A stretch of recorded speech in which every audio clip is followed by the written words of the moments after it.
features. Up the outside, Jet Dark flying to the wire, very close.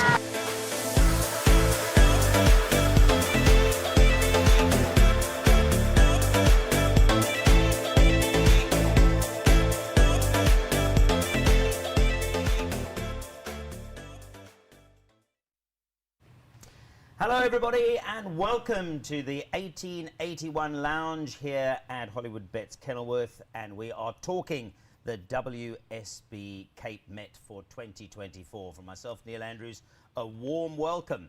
There is no rush for you to go anywhere because we are going to spend the first part of this show and a full 60 minutes talking about the WSB Cape Met. And then if time allows, we'll move on to the Mallorca, and then we'll move on to the Cape Fly. And then we have other backup segments if we need the time, so we shall see. So a warm welcome. It's a wonderful setting here. We thank Kenilworth for hosting us. And it has, as I've mentioned on numerous occasions, been a sparkling Cape racing season. And now we're getting into one of the real highlights, the WSB Cape Met. Let me welcome our special panel. We are all dolled up in our WSB orange, so we're not going to get lost in a snowstorm anytime soon. Pete Berta, welcome. Thank you very much.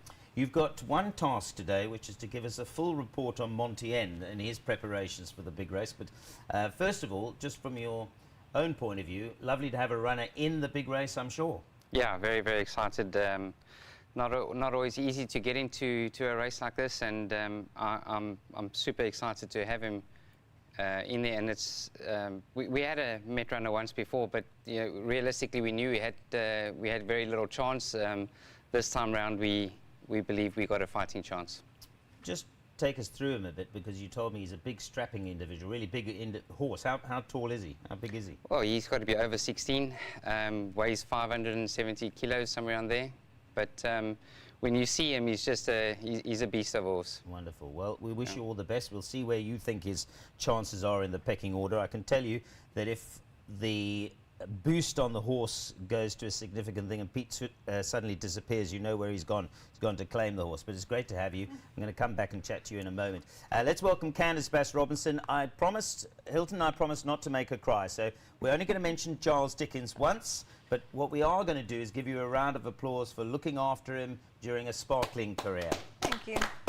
And you were telling me you're not quite as emotional as you were last week, but it's been a tough 7 days. Yeah, Neil, it's not been an easy week. Yeah, what can you say? I mean, it's been a marvelous journey. It's been a wonderful journey, and you know, he's obviously retired on a high. So yeah, so it's been very emotional for me this week. But you know, we move on, and I look forward to seeing all his progeny, and I'm sure he's going to have a very successful career at stud. He really was a phenomenal racehorse, and I think he's got a lot of traits that he will be able to pass down onto his. Absolutely. Well, as I said to you privately, I'm going to say publicly, you did a tremendous job, and I know you've said he's gone out on a high. It might be a bit actually not blowing your trumpet enough. He went out on a spectacular high, because most race goers I've spoken to were just blown away with that King's Plate performance, the Lormaron King's Plate performance. And as far as getting some of his babies and so forth, I mean, your own horses that you've produced, broodmares that have gone back to Drakenstein, I'm sure at night you'd be dreaming about some of those that you've trained, going to Charles Dickens and you getting to train them. I know that would be wonderful, Neil, and I mean, there's such a huge band of significantly spectacular broodmares themselves, and to see them, you know, go to Charles, and there'll be a good few that I'm sure will go to Charles Dickens, and yeah, I'd love to see what he produces. And as I say, if he can pass down any of those brilliant traits that he had, absolutely, I think they're on a winning. And I'm sure he will, because he was that type of horse. And you're interesting, because that whole story about the matings is going to be interesting. I actually said in my Citizen article this week that Kevin Somerville is going to set new standards of salivating in terms of what he has to choose from.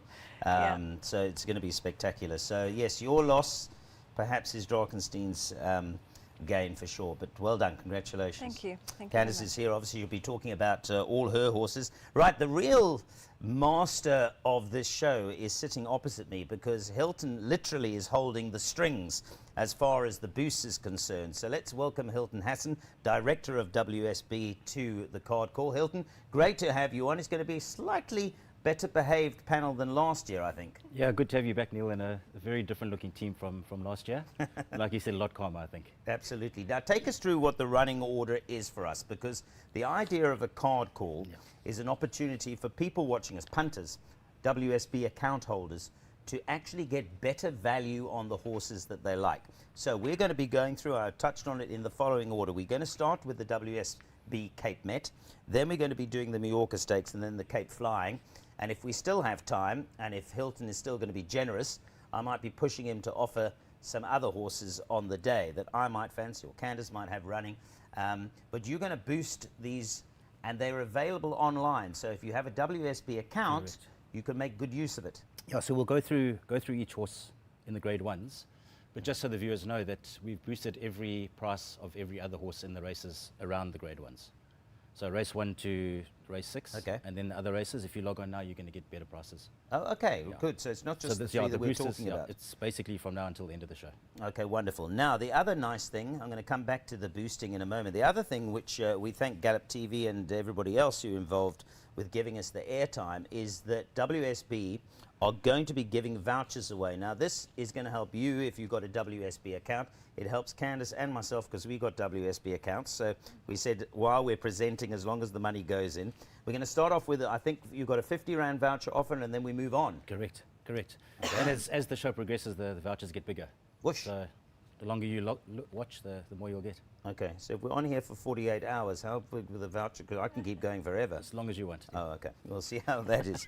Anyway, so that's the plan of action. And then I just want to remind folks as well, and I saw this actually online a little bit early on, WSB deposit match is running, which is fantastic, and it's as high as 20%. So if you deposit money into your WSB account, let's say, for example, you put in 1,000 Rand. I've got to make sure I got my math right here.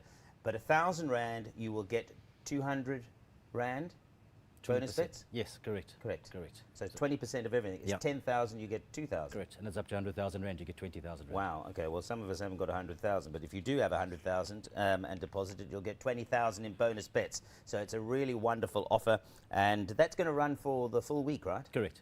Okay. Correct. Yeah. Wonderful. Okay, but although it's running for a full week, now would be a very good time to make use of it, because then you're prepared to grab these boosts that we're going to see that Hilton's going to offer us. Right, so let's get straight into the first race, which is obviously the first race that we're going to do, which is the 9th race on the program, which is the World Sports Betting Cape Town Met. We're going to get to Monteen just now. I want to come back. I gave Candace some plaudits about what a wonderful job she did with Charles Dickens, and we know, of course, how successful her yard is. But I just want to point out to Pete that you, with very limited opportunity, have done really well, and your strike rate's pretty good. Are you happy with the amount of horses you got, or are you always looking for more? I think we need quite a bit more. Where we are at the moment, I think we're quite low. We're down to like 23, I think, from 2 weeks' time. Very So low.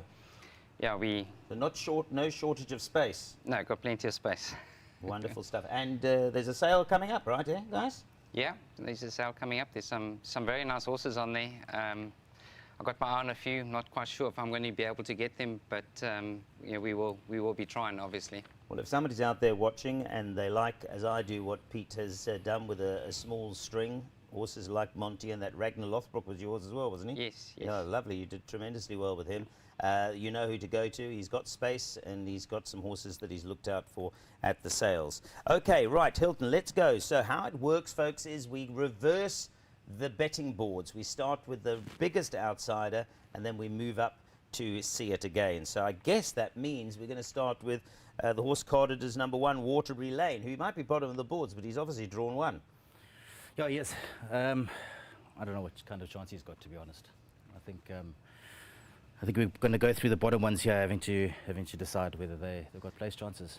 Well, the overall, Hilton, let me get your take on this, and you can get Candace and Pete's take on it. With Charles Dickens not being in the race, from a sponsorship point of view, I guess in an ideal world you would have liked the horse to run. Certainly Candace would have liked the horse to run, but he isn't. But if you take See It Again out, it has a very open feel to it. So in terms of each way betting, you wouldn't be totally surprised if Waterbury Lane didn't manage to run into a placings or get into the mix, because would you agree with me that if you took See It Again out of the race, it does have a relatively open feel to it? Yeah, it does. It does, Neil. I think if you took See It Again out, I don't know what kind of field you would have, to be honest. But if you're talking about sort of, we're probably going to end up talking about what's going to run second to See It Again. Yes. We are running a promo, which I mentioned to you earlier, that if you back a horse and run second, we'll give you your money back up to 2,000 rand. Oh, okay. So it's worth it. If you think, well, See It Again's going to win, but I'm going to back this horse to run second anyway, and he does run second, you're going to get your money back. I didn't know that, and that's actually very important, because, yeah, that's actually not bad. So you've almost got a free, if you believe your horse is going to run first or second, you've got a bet to nothing, right? Yep, correct. Okay, up to 2,000 rand. Yep. Good, that's good to know. Okay, let's start off with Waterbury Lane. Anybody give Waterbury Lane? He's not the worst horse in the world, Pete. I mean, he's won 6 races out of 21 starts. I've seen a hell of a lot worse horses going off at the boost that we're going to hear from Hilton in a moment. Yeah, look, I think Hilton's actually correct in saying, you know, take See It Again out. It's quite an open race, and I was going through the card, and I just noticed, you know, with Waterbury Lane being drawn 1. Yeah. There is going to be a bit of pace in this race, I think, because I'm pretty sure that these horses put in the race to make the pace for See It Again. And he's a difficult horse, Waterbury Lane. So you know, he hasn't had things his way. And from a 1 draw, if he could come out and on very soft hands and maybe just get to relax, we might see a different picture with him. Because he's a very strong horse. I've seen him in the morning. He's quite a difficult horse. So this could just be a race which works well for him. Candice, he's trained by Ricky Maingard, one of the great old masters, right up there with your dad. Very shrewd conditioner. We saw last year that Al Matana came out and surprised us all in the first running of the King's Plate. So the man knows what he's doing with his horses. No, he does, Neil. And again, this year, Almatana came out and ran a great race again. Did. After, you know, I think they said he wasn't right, and you know, Ricky managed to get him right on the day to run it in another great race. So yeah, Ricky always does a fantastic job. But I'm kind of with Hilton here. I actually don't really know what to say about this horse or to think about him. For me, there's nothing to look at here that's too inspiring at this stage. You know, I know he's won 6 races and he was a decent horse, but I think he's gone on a little bit past that right now. And I think he's going to have to show a little bit more improvement even to run into the money here, my opinion. Well, you're probably right, but that's why we're going to get a really ludicrous boost, I think, from our friend Hilton over there. He's currently 66 to 1. What are you going to put him on the market at? I think we'll start off with 125 to 1. Yo! That's nearly double the odds. So we can actually update that, actually. There we go. Look at that, 125 to 1. Now, here's a situation. You see, what you told me there about you get your 2,000 rand back, or anything up to 2,000 rand back, is really interesting, because effectively then, if you were to run second, you'll get your money back. So 125 to 1 is not the worst price at all. 125 to 1. We're going to keep it up for a while. It's on there. Just to remind folks, don't dilly-dally, because at some point in time, those running the book will close it, but right now it's on the market at 125 to 1, and you can have a bet accordingly. Let's move on to the second biggest outsider, which is a horse called Anfield's Rocket. And Candice, he was a really super 3-year-old, and he was bought, of course, in training by Hollywood Bet Syndicate. Another success story of ownership. They just had their 500th winner, and straight afterwards they had their 501st winner. I think they had a winner in PE on Friday, so I actually said to Devin Heffer today, it won't be, I think it's been 22 years in the making, those 500 years. I think you can cut that in half, maybe even a quarter, because they'll be well on their way to 1,000 winners. But this horse, Anfield's Rocket, Candice, certainly hasn't achieved the heights that he did as a 3-year-old. No, he hasn't, Neil. He definitely hasn't gone on. And much the same story with him here. I think he's going to have to pick up his feet a little bit to finish in the money. You know, earlier on, quite a way back, he finished about 4.5 lengths behind Charles Dickens, and again just almost 6 lengths again last time out. So as far as See It Again goes, he's got a good couple of lengths, you know, to find on him, and I think, you know, couple less to find on the rest of the field.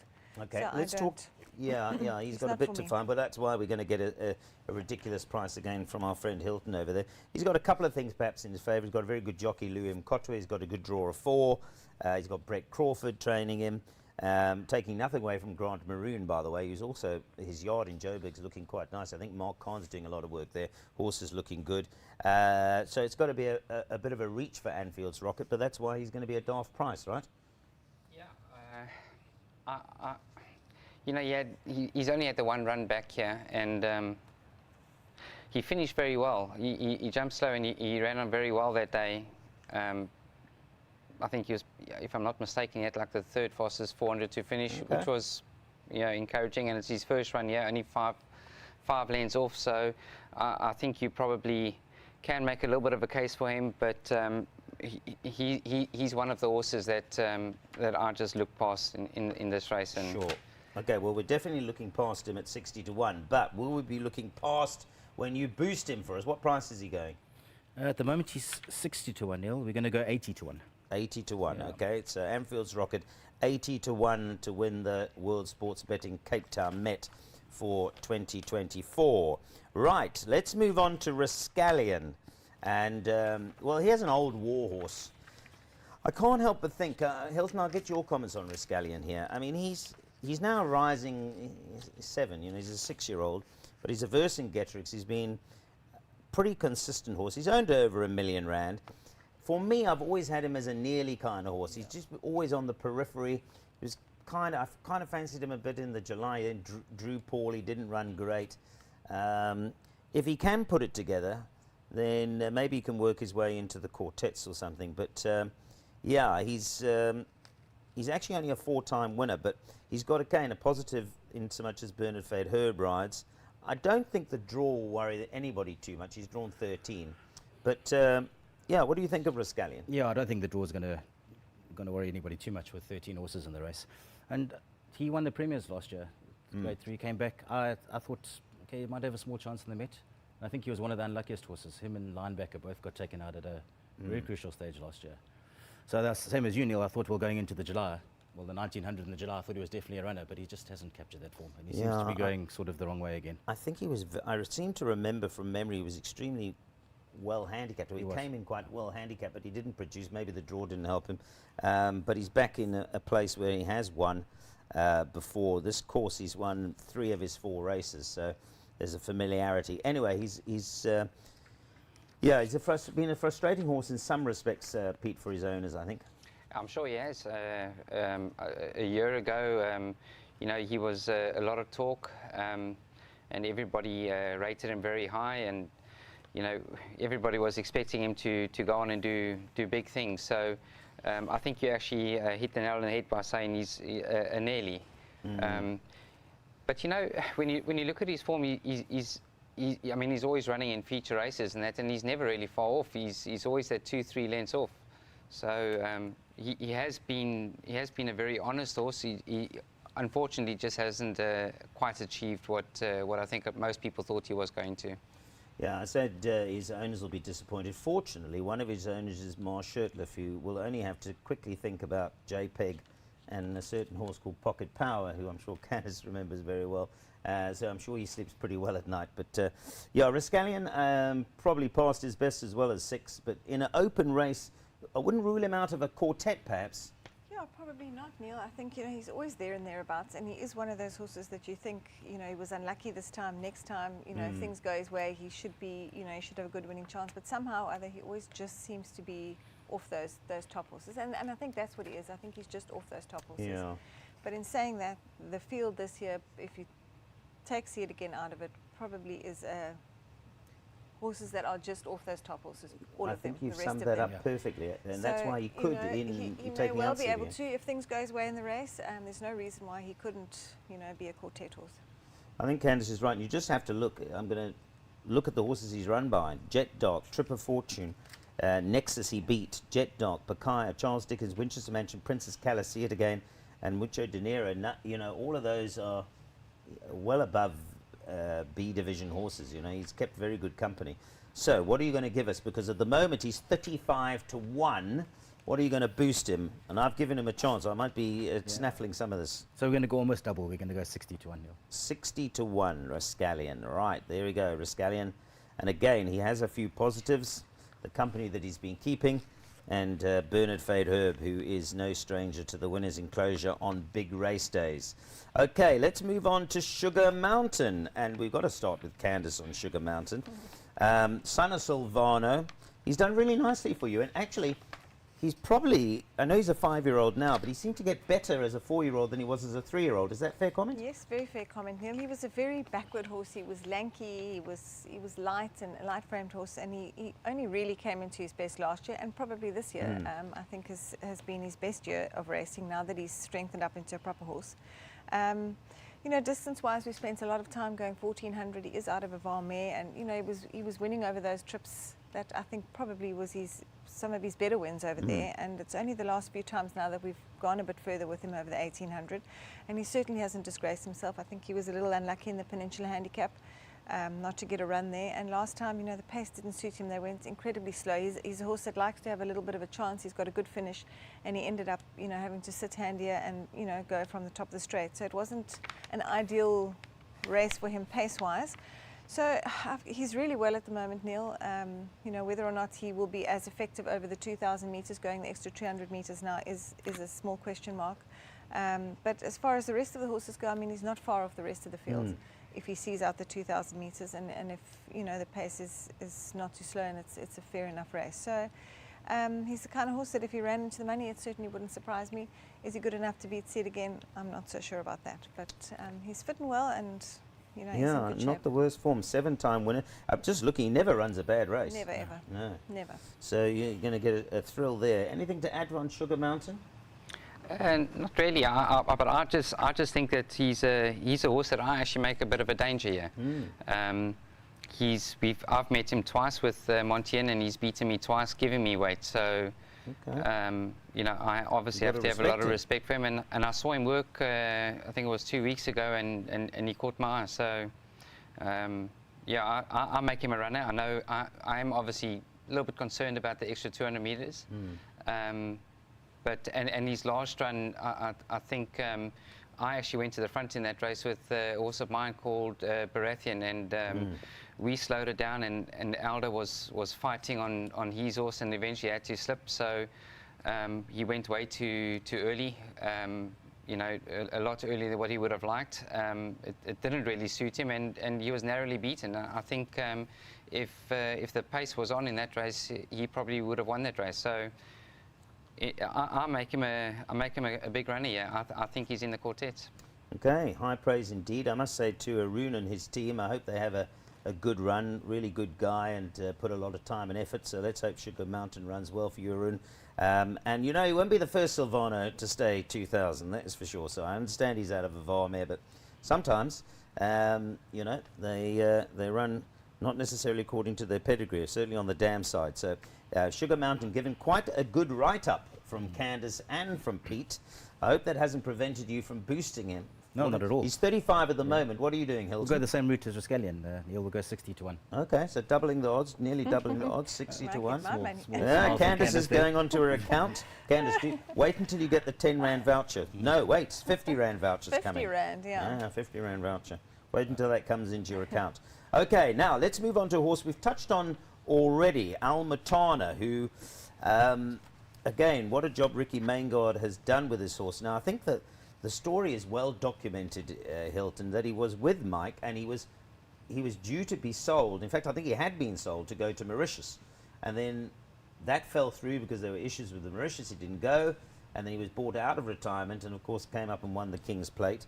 But if you have a look at him, apart from the fact that he did lower Charles Dickens's colours in that King's Plate, not of this year, but the previous year, again, Jet Dark, Bakaya, Tripper Fortune, second again in the Gold Challenge, where Charles Dickens got his revenge. But then Princess Colour, See It Again, and Charles Dickens again. He's kept very good company. Yeah, he has, Neil, but he just keeps on finishing 5 and 6 lengths behind them. So does that make him a runner? Makes him maybe a place chance. But I think if this is over 1,600 metres, even then, I don't know. I know that 2,000 last year, I think he ran 5 or 6 lengths off them in the Met after winning the King's Plate. I just think the 2000 might be a bit far, and I just don't think he's got that same form that he took into the King's Plate last year. Yeah. It's interesting. He was a horse who I watched in the Met last year, and Pierre rode him, and he never really got going. The horse. I'm not too sure whether there was a lot of traffic issues, wasn't there? It was a messy Met last year. Yeah. I think probably the unlucky horse was Pomp and Power, but there were a yeah. few. There were a long list of unlucky horses. Maybe fell foul of that. Anyway, he's there. He is a Group 1 winner, and he's currently at 45 to 1. So I don't know why was he, because we had him actually, he must have drifted already in the betting No, market. he has, as we've been speaking. Okay, so he's 45 to 1. He's actually a bigger price than Sugar Mountain and Rascallion before we started. So what are we going to get? We must be up at around 66 to 1 or something. Yeah, 60 to 1? 70? 70 to 1? Sold? 70 to 1. Anybody want to add anything there to give him a sneak? You don't think he'll probably, he's best over a mile? Yeah, I've looked past him as well. I just feel like Sugar Mountain, hasn't gone the 2,000 meters, but I've got a feeling that can probably get it. This horse, I just can't see it. I think the 2,000 is just probably just out of his reach. Yeah. Well, yeah, you're probably right, but we're getting 70. Did you say 70 to 1? 70. 70 to 1. 70 to 1 Al Matana. Right, there we go. Okay, let's move on now. We're starting to get to some interesting horses. And it's not yet Monteen, that's coming. Double Superlative. What do we make of Double Superlative, Pete? Because here's a horse who won the Guineas, then he ran in the Met as a 3-year-old, and he got injured. But if he were to come back to anything like the Guineas and the Met form of last year, he must have some kind of chance. Yeah, I'm not too sure what to make of him here, because he was very highly regarded before he got injured, and yeah, I'm not too sure exactly what happened to him, but he just hasn't come back quite the same horse since his return. So, and I'm looking at this race, and I'm trying to work out how it's going to work out, and I think Snaith has got a horse in the race here, which they're going to make use to make the pace. But I'm just thinking that horse doesn't have that much pace, and I'm wondering whether this horse is going to make sure that the pace is genuine. So I'm not exactly sure why they're using him. Is he just here to make sure that the pace is genuine, or if they really believe that he's got a good chance? I'm going to hope that it's the latter because of his earlier form, and maybe they're just nursing him back for this race. I do feel though, if the pace is good in this race, it will suit this horse.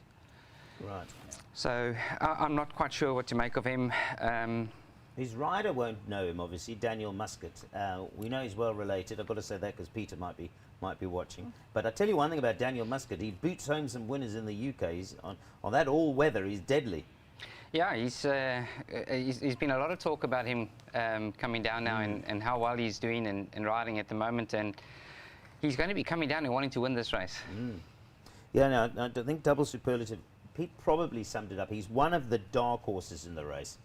His recent form doesn't probably inspire confidence, but it was over 6 furlongs and a mile, and the step up, bearing in mind he was only under 2 lengths behind Comet de Ding in the race last year, Candice. A dark horse. Could be, Neil. I looked at him in the ring in the King's Plate, and he looked on the big side to me. I don't know if Justin's maybe having a bit of trouble trying to strip him down now as an older horse, and obviously having an injury and being off for so long. And I speak under correction, but I think he had a tendon injury. Correct. And sometimes after that kind of an injury, a lot of horses just hold back. They just don't put in, what they were putting in when they were sound, where they didn't have an injury. So. Possibly, he can fit into that sort of mold at the moment, but obviously ability-wise, you never lose your ability, and if they get him to produce his best on the day, he's certainly a horse that could well finish in the money, especially from a good draw. So tricky horse to assess, really. I think, Justin would probably be able to tell us more, really. I think he's had quite a muddled prep as well. I mean, he ran in the Merchants over 1200, and he was left to run on hands and heels type of thing. And then the King's Plate, they took him to the front, basically. They completely reversed what they were trying to teach him to do and to settle. So I don't know if they change their tactics and they decide to drop him out and let him run on. But I think if they do use him to go to the front, I think that's going to probably be his race done, to be honest. And I'm quite disappointed because I thought he was really, really good as a 3-year-old. Yeah. He really was. Okay. Well, he wasn't well drawn in the King's Plate. He was drawn 10 out of 12. Doesn't seem to be able to crack too much of a draw. I see in the Cape Mile he was drawn 8 out of 13 behind Pete's horse. Okay, yeah. So bottom line is he's 28 to 1. What are we going to get for those that think that he might on his 3-year-old form? I'm actually very proud of Candice that when I mentioned that he won the Guinea, she didn't throw anything at me because I seem to remember her horse, thanks to double superlative, went via Kenilworth Racecourse here. But well done, Candice, for holding back. But it's double superlative, 28. What are you going to offer him? A bit of value at 40 to 1, Neil. 40 to 1, eh? 40 to 1 double superlative. Okay, so again, we remind you, when are we getting the 50 Rand vouchers? After this? You can. Do you want to do it now? Yeah, let's do Right. it now. Tell the because some guys- people tell the guys to put the now code up. you're getting to horses with outsiders that some people. I'm saying it for Pete's benefit because you want to put a 50 Rand voucher on Monteen when you boost him. So, well, I'm going to ask Hilton to explain what you do. You just go online. Yep. You tell us what you got to do to get your 50 Rand voucher. Log into your account. I think the voucher code should be on the screen now. Log Right. into your account. Go to redeem voucher, whatever that voucher code is on your screen. Wonderful. Put it in, redeem, and it'll be in your account immediately. Okay. Cool. This is like Christmas has come early because you can use your. Isn't how this works, guys. So you can use your 50 Rand voucher, have a bet to nothing if your horse runs second, you'll get the money back. Will you get the money back? No. Because it's a bonus bet. You It's a probably bonus, won't. yeah. Okay. Yes, So, nice try so there. you might as well save it for something that we really fancy later on. But 50 Rand, use it and make sure the code will be displayed on the screen. So our thanks to WSB for that. 50 Rand voucher, they will be up and running. Okay, just in time for Monteen. Let's go on to Monteen. We're doing very well pace-wise, by the way. We've still got 27 minutes, so we're definitely going to get the Cape Met done. Let's move on to Monteen. Currently at 33 to 1. I'm going to ask Candice what she thinks of your horse. She's got to be polite. Do I? Yeah. What do you think? He ran a cracker He ran in the he ran a King's cracker Plate. in the King's Plate. He really did. You know, he's a very impressive looking horse. He's an imposing horse. He comes past my ring in the mornings. I never fail to miss him. He's a big strapping horse, big long stride. And yeah, a very good run from him last time. Slightly wider draw to overcome this time. So I don't know, that's obviously going to be, you know, what are you going to do with him? Is he going to have to go and sit up handy this time, or, you know, he's a horse with a huge stride, does he use his stride? But I'm sure Pitt will be able to tell you more of that. But he's certainly a runner here, I would think, certainly for a money chance on that last run. And I would imagine this would be, you know, looking at this field, he's not far off most of these horses here. Pretty much in the mix. Distance-wise, is it the first time he's going over this trip? Pitt? It is. It is, yeah. So that So obviously shall we you will ask be him? able Shall to we tell ask us him? that Yes, too. tell us. Will he stay in your mind? I do believe he will. Actually, I've got very little doubt that he won't stay the trip. So, we've been aiming him at this race for quite a while, and we're hoping to get there, and we're there now. So very happy. And I think a lot is happening at the moment, and everything seems to just be falling in the right place. Nobody knows yet, but Dare to Dream Racing has been sponsored now by World Sports Betting. Oh. As well, so Okay. thank you very much for that, Hilton, and Well, it's we'll come at the give him right a time. round of Welcome applause to the for team. that then. That's Yeah. good news. That wasn't because I was singing his strike rate up early on. That decision was made before I came on air. No, it was right? done after that. I said Okay. to him, "Don't sponsorship. done." Brilliant. Brilliant. Well, well done. Congratulations. That's great. Yeah, thank you very much. And so Saturday will be our first meeting, and World Sports Betting is sponsoring the Met, and Yes. and he's running. So hopefully we can get off to a cracking start. I do believe that he's very, very well at the moment. I do believe he's going to enjoy the 2,000 meters. I couldn't be happier with him at the moment. And see it again as a very tough horse to beat. I did say a little while ago when we were always targeting this race, sorry to Candice, but yeah, watching Charles Dickens work in the morning, he was just not quite where he needed to be, and we sort of changed our plan and thought we'll rather target the King's Plate. I think it was easier to win the King's Plate if Charles Dickens is not right, then beat See It Again over the 2,000 meters. But the way they turned that horse around was just amazing. I couldn't believe how they turned that horse around, and well done to Candice and her team. It was super to see, which is also nice to see. We like to see champions, but. Yeah. See it again is going to be hard to beat over the 2,000 meters long straight at Kenilworth. We do know that, but I do believe that we're going to give him a run for his money. And unfortunately, I don't have a World betting account yet. Hilton's going to sort it out for me. I'm sure that'll be rectified by the end of the show. Yeah. I'm sure they'll be doing I'd love that. to be taking a bet on him now. I'm quite keen to see that. But anybody that's watching, anybody that wants to do something for me, they can go and have a bet on Monteen. There you go. There you go. Warren Tannis can do it before he actually sends Pete his first horse.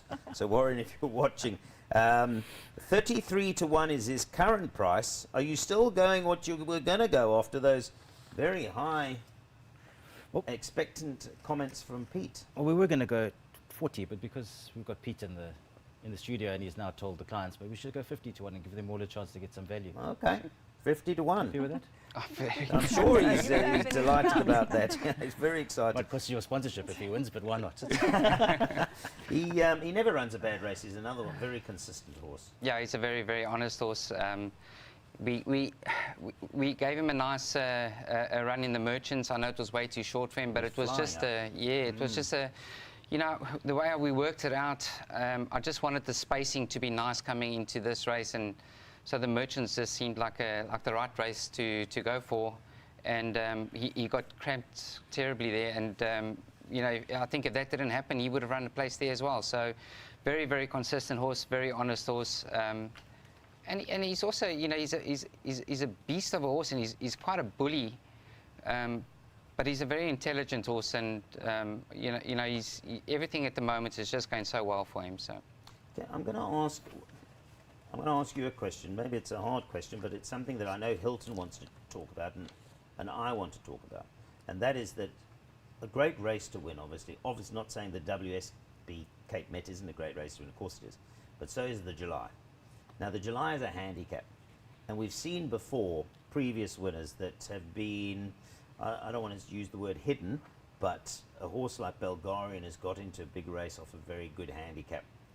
Now, Monteen was treading that path, in my humble opinion, but I think you got a 14 merit-rated hike off your 5th in the King's Plate. It was That's 14 right. points? correct, yeah, 14 points. Does that sicken you, or do you, because you were always going to go for the Met, are you saying, well, it doesn't matter because that's what we believe he's capable of? So, you know, I've had a lot of people talk to me about this, and I gave it a lot of thought prior to this. And I just said, you know, a lot can happen between now and the July, because it's the right way to go. I think you will enjoy the Gravel turn. But I just feel, and maybe it's a mistake, but I get very excited about horses at times, and I was very excited about this horse, and I just thought that he was good enough to be able to win the Met. Yes. And you know, saying that, if you feel that you're good enough to win the Met, do you want to worry about hiding a horse away for the July in time to come, where something could go wrong in the build-up to that? Let's take our chances. I do believe that he's good enough. I know it's tough, but I just believe that he's good enough. Yeah, it's interesting. I mean, look, there's two arguments here. I mean, he got a 14-point hike. Maybe he was better than a 105 anyway before that. You obviously believe he is. Yes, I do. Yeah. Interesting. Fascinating. And it leaves us on, because I won't get Hilton's comment on that situation now. I'll save it for Mucho Dinero, because you've got the same opinion about Mucho Dinero. But right now, Monty, and if we put up the 50, we have. And we're going to move on to Without Question, who's our next horse. Great to see Rachel Vernicker getting a chance. Really pleased for her. And of course, we do know how much work she's put in behind the scenes with See It Again. So here's a horse who, again, on some of his 3-year-old form, if you go to the Cape Derby, for example, I mean, he ran, I think, when See It Again beat Charles Dickens, I think he ran 3rd. So he's not without a complete prayer. He's got some ability, but is he quite good enough, Candice? I'm not sure, Neil. My thought was this horse could possibly be the pacemaker. With Rachel aboard, I mean, she obviously rides See It Again every day, and Yes. she knows him pretty well. For me, I thought perhaps that would be, I don't know, but that was just my thoughts. But also a horse that would probably need to improve a bit more to feature in a race like this, or to be able to win a race like this. Every now and then he runs a cracker. and there've been once or twice that he's been my dark horse in a race where I've thought he's been my fancy. So he has got the ability, and as I said, it all depends what they do with him in this race, and he certainly could have a quartet chance if he finds his best form. But I fancied him a bit last time in the premiers, and JP van der Merwe rode him. He did come in for some support, but again he ran a bit flat. What's your take on him? Oh, when he won the Winter Guineas, the WSB Winter Guineas last year, I was sitting with Justin for Mark, the prize giving, and we both said, this is our daily news horse. And he went down to Durban, and he ran 2 lengths off Seed again. And there was a lot of money for him in the July. I think he started second favourite in the July, something 7-8 to 1. And I think you remember, you'll probably know, Guinness, I think it was Justin's worst day ever that he'd ever had. I think Do It Again was the only horse of his that ran a place. Yes. And from then he just has not reproduced anything. So, like you said, he's got the ability, but there's definitely something that's not right with him at the moment. Okay, so not for you, which means we should get a good price boost. We had him without question at 25 to 1. What are you going to do from same as the others? Are you going to push us out to? Oh, this is a new price. So what are we going to get? No, we'll push him out to 40. 40 to 1. Yeah. 40 to 1 without question, which is again not too shabby. 40 to 1, and there it is on screen. Number 9 without question. Right, we've still got 17 minutes, so we're going to march on with our next horse, which is Royal Aussie. Right, interesting horse. What do you, Pete? Take us through. What do you think of Royal Aussie? Well, I think, you know, he's never gone the distance. He's never gone further than a mile. He won the Gold Rush last year, and he won it very, very well. And, you know, he just wasn't quite the horse that we thought he was going to be after that. But his last run for me was just super impressive. And Royal Mo, maybe he's going to enjoy the 2,000 metres. You know, so he's always running up handy, and they dropped him right out, and he ran a cracker. He really did. I mean, his last run was fantastic, and on that, I've just got to feel like he is going to enjoy the little bit extra. And if the pace is going to be a decent pace, I think he's going to be a bit of a runner. Well, he was drawn poorly the last couple of starts. He's got a draw of 8, which is an improvement on what he's got, but he's again a horse, Candice, that has 4 times run behind Charles Dickens. So Charles is not here, and in that sense, he represents maybe, what is it, 3-4 lengths inferior to Charles Dickens. So if you're stripping Charles, he's got to be wherever Charles was, and you believe Charles would have won. He's got to have an outside chance. I think he's a runner here, especially certainly for money chances. I was very impressed with his run last time. Our change of tactics, dropping him in, he ran on very well. Obviously hasn't been the trip yet. I don't see, looking at him and looking at the way he runs and just watching him, he looks to me like he should get the trip. So for me, I think he's a runner here, and I quite like him. Just specifically on that last run. He's an honest horse, and you know, I don't quite know how they will ride him from an 8 draw. You know, normally he's up handy racing, and last time, you know, they had no choice but to drop him in, which is probably the best thing to do. So he's definitely got a money chance for me. Okay, Cabela Mazziani rides, and Cabela's the July winner and riding at the top of his game. Very good rider, intelligent rider. So he'll get every assistance, I'm sure, from the saddle. He did ride him last time to 3rd in the Lormeron King's Plate. Okay, before you give us the price boost, what's your opinion, Hilton, on Royal Aussie? Is he a dark horse? I think he is, Neil. You know, it's interesting to see whether the King's Plate was a fluke or by design, because he actually had a shocking start. The Stops report said lost a length, but it was closer to 2 or 3 lengths, to be honest. So if their plan was to set the pace, that was out the window straight from the start, and maybe they settled him because he had, like Candice said, no other option, and suddenly they realised, well, he actually ran on. So maybe they thought to themselves, not that we've been doing it wrong the whole time, but maybe he's going to be better off settling at the back. 1,600 running on a Kenilworth, very different to 2,000 though, isn't it? It's not sort of like so for you, he's got to prove that he stays. Yeah, absolutely. But then again, we're not getting 12 to 1. You're going to give us a nice price boost. So what are you going to give us? We'll push him out to 16. 16 to 1. 16 to 1, Royal Aussie. and I can hear that folks kind of like him. Okay, let's move it. So 16 to 1, there it is. It's on screen now, and you can take the 16 to 1 for as long as it's on screen or taken and open to you.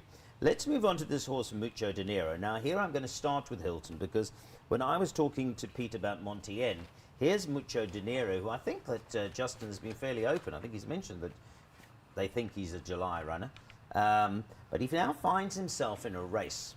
He is extremely, in my opinion, conservatively rated at 110, which would suit him nicely for the July. But he's in a race now where if he does happen to run second to See It Again, or close to See It Again, who is rated 132. So let's just do some math here. See It Again is rated 132. Mucho Dinero is 110. That is a difference of 22 points. Yeah. So he should, what Well, the you're probably- handicapper is saying is that See It Again should beat him by 11 lengths. Yeah. I'd be very surprised if See It Again, as good as he is, beats him by 11 lengths. Yeah, absolutely. So either See It Again, just purely on paper, and of course races aren't run with math and on paper, either See It Again is too high or Mucho Dinero is too low. But you surprised to see him in the race if they like him for the July? Yeah, I am. After that Premier's trial, they supplemented him on the Tuesday, and then Wednesday they noted him as a doubtful starter. Yeah. And then I thought to myself, well, that's got to be, maybe he's just there to make up the numbers, and started thinking what they did with Bulgarian. You know, they sort of flew him under the radar. And like you said, if he's sort of waited now to carry 53 in the July, and he runs within 3 or 4 lengths of See It Again, that's going to be 57, 56 and a half, 57. So there's two schools of thought here. Pete's one is take your chances while you have them, and the others are, well, if you think a horse is not going to win this race, put him in cotton wool and then sort of move him towards the next grade one, which is just as good, just as prestigious. So where do you stand? Is he going to run? Is he? I mean, the owner obviously is Nick Johnson. He's got 3 other horses in the race. See It Again is one of them. Are they putting it in just in case something happens to See It Again before the weekend? I would think, knowing I Nick, just don't know. I would think knowing Nick that he doesn't put anything in by thing. I think it's a plan. He's not short of confidence about his horses, and quite rightly so. So maybe he's taking the opinion of the horses, which is Pete's opinion. If the horse is good enough, he's good enough to run a place in the Met and win a July. It's not like Nick Johnson's going to only have one string to his bow when it comes to the July. So they seem like they're going to have a tilt.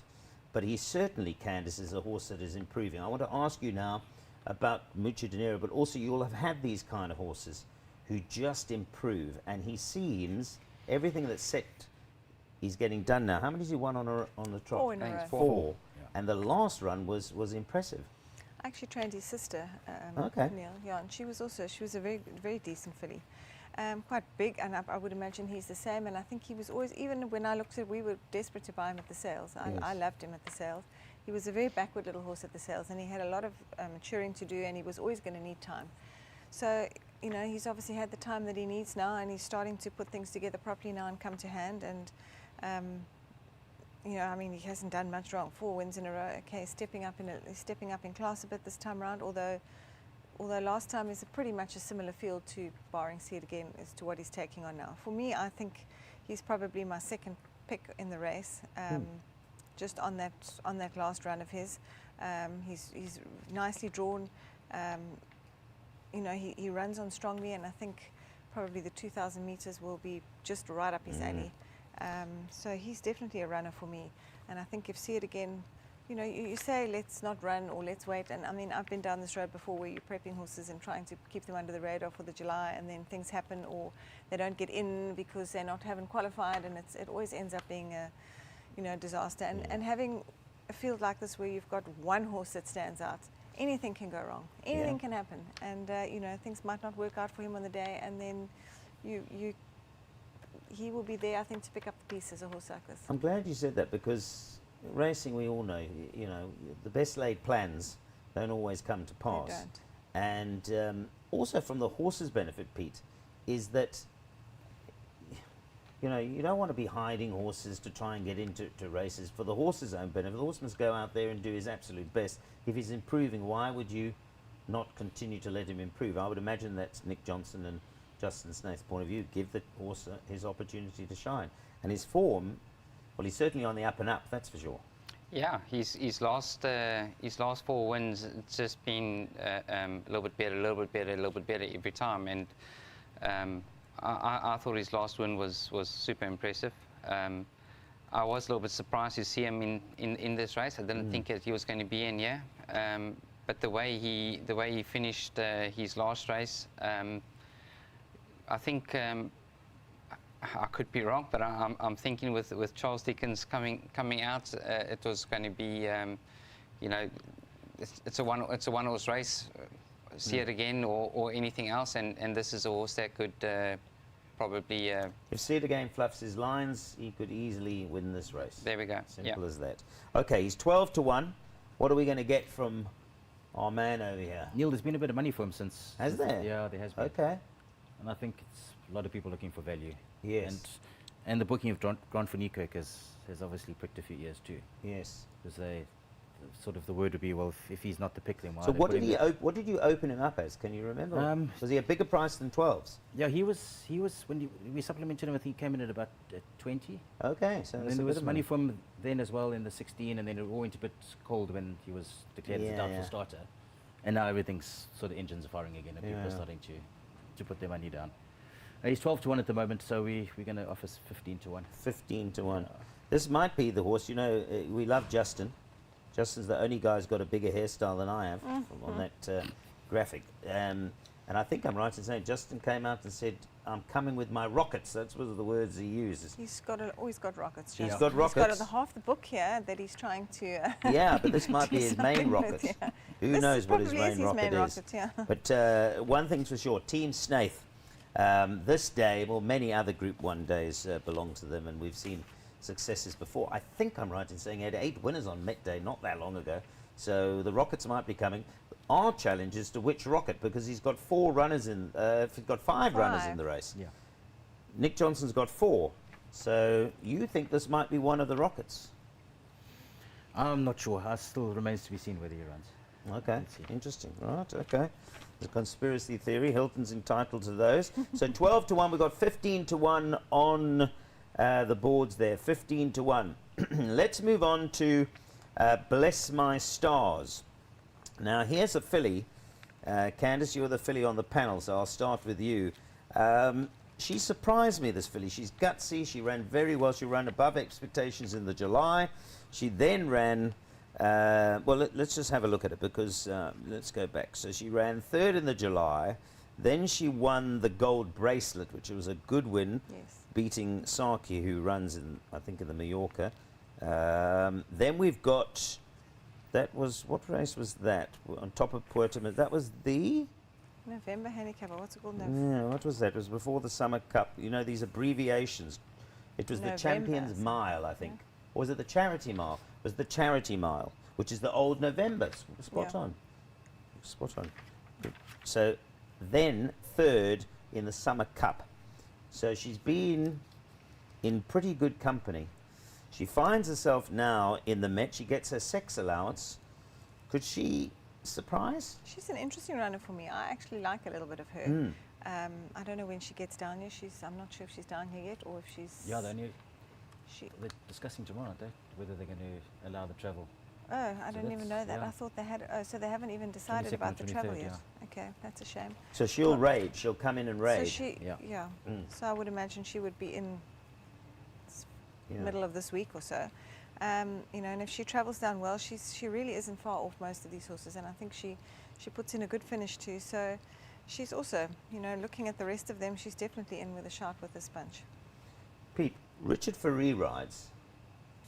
Earlier on, Hilton said it's a vote of confidence from Mucho De Niro that Grand Finico is on him. Richard, I would imagine he could have ridden a couple here. And the fact that he's stuck with Bless My Stars might also be a story. Yeah, I know quite a few of these horses he's actually ridden in the build-up. So, and he rides a lot for Sean Terry. So, and I mean he's a master trainer. I think that they probably had a plan, and Richard obviously rates her and gives her a chance. So I agree. He could have chosen quite a few rides here, and he stuck with her, so it must say something. Simply on weights, she shouldn't be able to turn over See It Again based on the July. I've actually done a lot of homework on this race, obviously, but let me just confirm on that. So if I look at the July, See It Again is 3 kilograms, carries 3 kilograms more, and Bless My Stars carries 5 kilograms more. So See It Again is 2 kilograms better off and beat her by 3.5 lengths. So purely on math, you wouldn't have thought so. But we've touched on numerous occasions we don't race on math, otherwise some of us wouldn't still have to be working.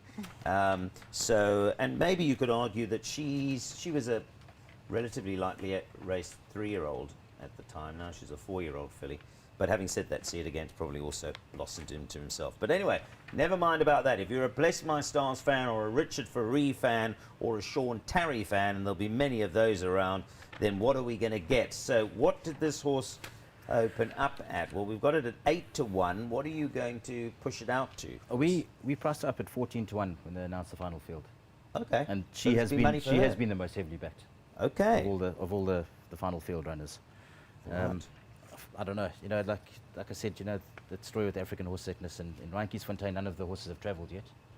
They're only Yes. going to get the go-ahead tomorrow or Tuesday if there's no further outbreak of African horse sickness. I think our guys in studio misheard you, because 14-1's not your boost now, right?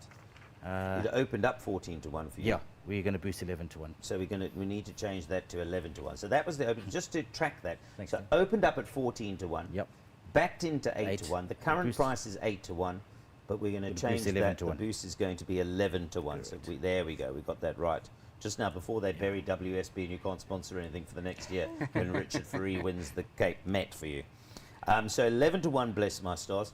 Your opinion? I just liked Candice travelling from Joburg to Cape Town the week of a grade 1. Is it ideal?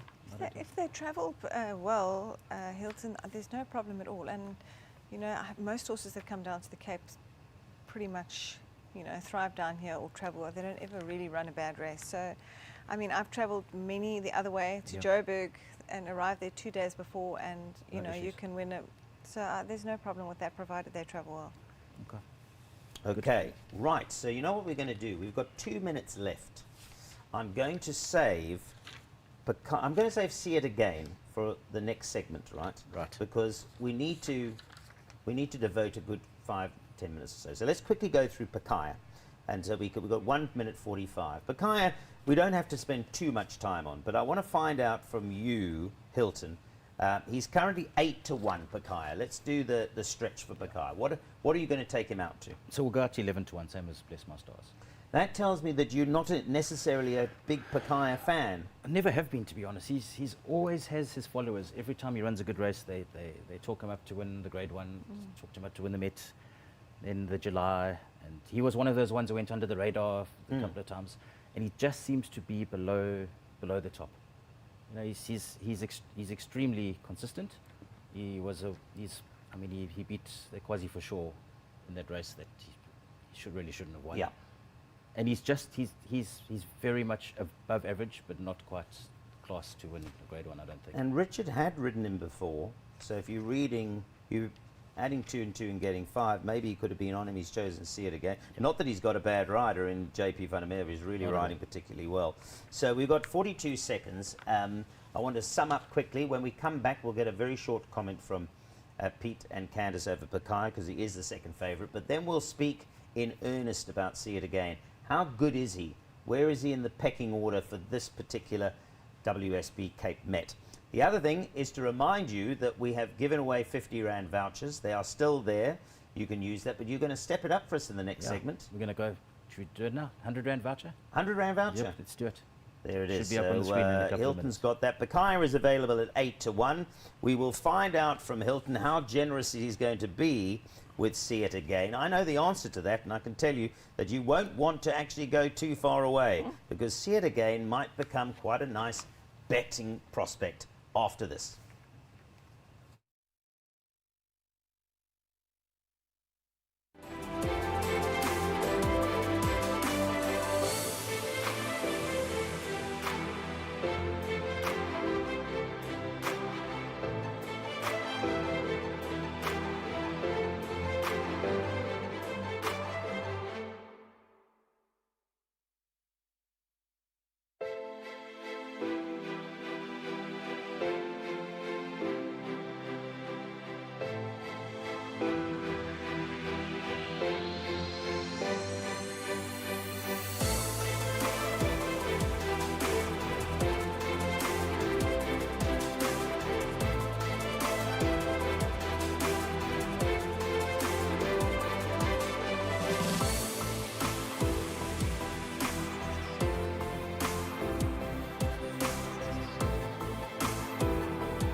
Welcome back. So we are still on the World Sports Betting Cape Met because we've got to talk and honour the favourite. And if any favourite deserves to be honoured, well, it's a horse that's this short in the betting. He's currently at 9 to 20.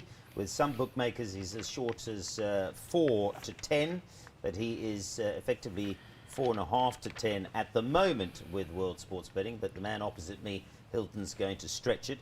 But before we do that, let's just check with Pete and Candice, and we start off with you, Pete. He really looks like an extremely hard horse to beat.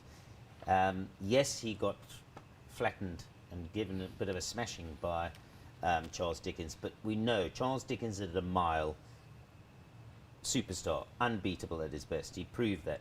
No disgrace, therefore, for See It Again to run second to him. Not at all. I think in my time, unfortunately, I missed Variety Club, but in my time, Charles Dickens is the best miler I've seen. So, no disgrace. I don't think anybody. Well, I never really gave See It Again a chance over the mile to beat Charles Dickens. So, it's a good run from him still, and I think everybody knows that 2,000 meters is his optimum distance, and the Kenilworth long straight is just going to suit him down to the ground. Pierre Stratham on board. I think he's got so much in his favour here. Luckily enough as well, the same owner having another horse in the race, so you know he can quite happily say, look, we want a pace, and please make sure that the pace is genuine for him. And so he's going to have that as well. I think he's got everything in his favour. He's a smashing horse. And he's going to take a bit of beating.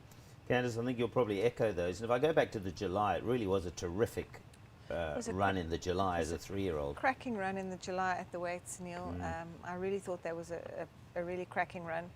And he came out and he won his prep run, you know, very well. And, you know, obviously in the Greenpoint Stakes came out and won that too. You know, last time certainly wasn't a bad run from him at all. I thought, you know, Pierre had to ride him a little bit handier than what he usually had him, which is not always the way that I don't think he likes to run best. So, you know, looking at the way the race is going to pan out, I can't see anything here beating him. No, he looks like that. And again, I've mentioned a couple of times, it wouldn't surprise me if we roll back the years to a Mark Anthony or a Horse Chestnut. If he did trot up, none of us would be actually surprised. He's clearly the best horse. Yeah. He's got one of the South Africa's greatest riders on him, and it's interesting, Candice, coming back to his 3-year-old, he's definitely taken a step up. He's filled up.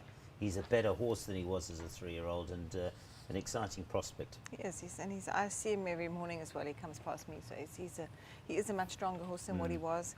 And yeah, I can't see anything. I mean, obviously we're all looking for something to beat him, but realistically speaking, if things go according to plan, he should win comfortably. He should. Now, at this point, Hilton, just ignore everything we've said, because you will want to shorten him after what we've said. But you're not. You're going to push him out. So he's currently 9 to 20, which is 4.5 to 10. What are you going to? How generous are you going to be? Are we going to see a bit of 5 to 10? Are we going to see a bit of a 11 to 20? But it's quite interesting the way the betting has gone before we announce the price, Neil. You know that he was, after the Greenpoint, he shortened into 12 to 10. And Charles Dickens went out to 4 to 1 to win the Met. Then the King's Plate came, and there was this massive knee-jerk reaction where suddenly Charles shortened into 15 to 10, and See It Again went out 14 to 10. So all those value hunters who clocked that maybe Charles wouldn't run, not because he's going to retire, maybe that 2000 wasn't going to be his game. They all got the value at 14, 15 to 10. Yes. So I think a lot of the value hunters have got their price. Some of us, I don't want to blow my own trumpet. Some of us got 7 to 2. Oh, did you? Yeah, long time before the season, because, and I don't mind saying this, so my very first Citizen article, I spoke to Pierre. Remember when he broke into tears in PE, and I did an interview with him, and we started talking about it, and he said that his ideal dream, or the ideal plan, is for him to retain the ride on See It Again. At that stage he had been riding him, but he wasn't 100% sure he was going to retain it, and that he wanted to win the Met and retire. Now, he might be winning the Met. I don't know whether he's going to hold up his bargain about retiring afterwards, because Pierre's had a few retirements. But I think that's the confidence that Pierre has had in this horse from day dot, and he's a man who knows what's underneath him. At that time, so you're going back to probably September of last year, He was as big as 7-2. But remember, there were horses like Safe Passage. There Yeah, was absolutely. Cousin Casey. There was all sorts of horses nominated for those, Charles Dickens and so on. So, for you, taking all of your professional job out of the way here, because you're going to give us a spread, but for you, he's very hard to beat too. Very hard to beat. So I'd be very surprised. And odds on favourites have got quite a good record in the Met. The Yard Arms, Pocket Power, the Gugu, Horse Chestnut, obviously, Empress Club. You know, some of these big races don't deliver with short price horses, but the Met has a habit of allowing the best horse to win. Which is good. It's good for you guys as a brand, World It Sports is. Betting. You want It to is. see champions win your race, and Absolutely. he would certainly be a fitting winner of the race for sure. So, what are you giving us? I think Apart from our 100 Rand vouchers. have you put the voucher up yet? No. Okay, let's announce it. Okay. What do we got? 100 Rand vouchers. We're going to put those up. Here we go. 100 Rand WSB vouchers. There we go. Is that the code? That's it. If there's a code up. WSB 57WK26. I remember WKRP in Cincinnati, but not WAK26. There we go. That's your Right. 100 Rand voucher. I can tell you that they were snaffled like this when the 50 Rand ones went up. So don't dilly-dally. Get on with those vouchers now. Right. What are we going to? Well, you can use that 100 Rand voucher on a decent 6 to 10. No, we're not going to do that. Oh, we're not? We'll save it for a long shot. We're just going to put our real money on at 6 to 10, eh? Yeah. Okay, we're going to update that if we can, guys. And there's your voucher again, WSB 57W, small WK 26. But now we want to see confirmation that See It Again is going to 6 to 10. Guys, I have to say, I think 6 to 10 is a great price. There's a school of thought. Some people say he might drift. I don't know. I can't see how he's likely to drift because unless there's a flood of money for Pakaya or Bless My Stars or Mucha Dinero, it's hard to see him going any bigger than 6 to 10, really. You agree, Candice? No, I don't know why would he be drifting? Yeah. Unless- Yeah. I can't see that happening. You know, those Wait for Age Group 1 races, the good horses always come through. You Yes. hardly ever see upsets or, you know, horses that are, it generally is. You said something to us when we had our 5-minute break. You said the only thing you can see going wrong is if the pace is dreadfully slow, which we then all said, and you said yourself, it's unlikely to happen. Pete mentioned why. But even then, you know, Pierre is a genius. He will recognise that the pace isn't what suits him, and he's good enough probably to go handy and still win. Yeah. Okay, so 6 to 10, we all agree, is actually quite generous. Thank you very much. I think 6 to 10, there'll be people who will get involved in that. So that's your World Sports Betting Cape Met card call for 2024. Now, we've only got 15 minutes in this segment, so I'm going to move on and get the Mallorca out of the way. And obviously, we've got Beach Bomb in this race. We've got Red Palace in this race, so there's lots for Candice to talk about. But let's start with the outsiders here, and we start with Gimme a Shot, who's at the bottom of the boards, 33 to 1. I'm not going to come to you guys unnecessarily, so let's get straight into this. So we're doing the Mallorca Stakes, and number 3, Gimme a Shot, is 33 to 1. What are you going to price boost it for? Double the price, Neil, 66. 66 to 1 for the Majorca. Listen, this horse is not the worst horse I've ever seen, I can tell you. Give me a shot. Michael Azzey's fans, and there'll be a few of them, will be snaffling that up. What race is the Mallorca, by the way? Oh, I found it, race 7. Yeah. Race 7. Give me a shot. Right, twice run behind Princess Calla, but really shouldn't be beating Princess Calla at level weights. But if you do think she's got a chance, then she's doubled from 33 to 1 to 66 to 1. That's number 3, Gimme a Shot. Okay, I just want to check. Yes, here we go. I don't want to rush off and leave our graphics behind. So thanks very much, guys. There it is. Gimme a Shot at 66 to 1. Shout if you think you want to put a 50 Rand or 100 on any of these outsiders. Raskova is the next one we're going to. This is carded as number 10. Really good pace this horse shows. It was on its bicycle when beating Double Grand Slam in the Western Cape Classic. Didn't see which way she went. And then she tried those tactics behind a certain Beach Bomb. No disgrace to stay on that day to run third, but unlikely, is she, to lower the colours of Beach Bomb and Princess Calla? Well, she's at 22 to 1. What stretch are you going to give us? We'll go 33 to 1, Neil. 33 to 1 Raskova. Again, we will put that up on screen, Raskova. And I would imagine jockeys in this race, Pete, are aware that Raskova is probably going to go helter-skelter, and in a situation like that, you don't want to chase a suicidal pace, but also you must be, you must be wary of the fractions, right? Because when she did win, she got clear, and they never saw which way she went. Yeah, I just feel like there's a few more horses in this race that are going to have a little bit of pace. So, you know, that day she just got away, and it was all for nothing. It won't be that way this time round. Double Grand Slam in one of those races. I don't know. I think it might have been the penultimate race. Might have been that race. No, I think it was the penultimate race where you won. She looked dangerous because she was sitting just behind Raskova, and I thought, hello, Raskova can't keep up with the pace, and she's going to then pick up. And I think your horse was coming from behind it, but she disappointed me. She didn't seem to go on with it. You remember that race? Yeah. That was in the Guineas. In the Guineas. Yeah. She seems like a better Durnville horse, to be honest. Yeah. She Double saves her- Grand saves Slam. her- Yeah, double Grand Slam. She saves her best form for Durbanville. And that's, so if you look at that, Raskova and double Grand Slam, they both come out of the same form. Yes. Is it strong enough to win this race? I don't think so. Probably not, unless they get clear. So 20 to 1 double Grand Slam. What are you going to, same? Are you going to give us 33 to 1? 33 to 1 as per Raskova. 20 to 1 opening price. We're going to update that and go 33 to 1. Okay, now here is a very interesting horse. How many have you got running here? You got 3 runners. 3. Yes. Now this one here is quite a big price, Golden Hostess. I've always rated her. I think she's a very nice filly. You're giving me a look there that you might agree.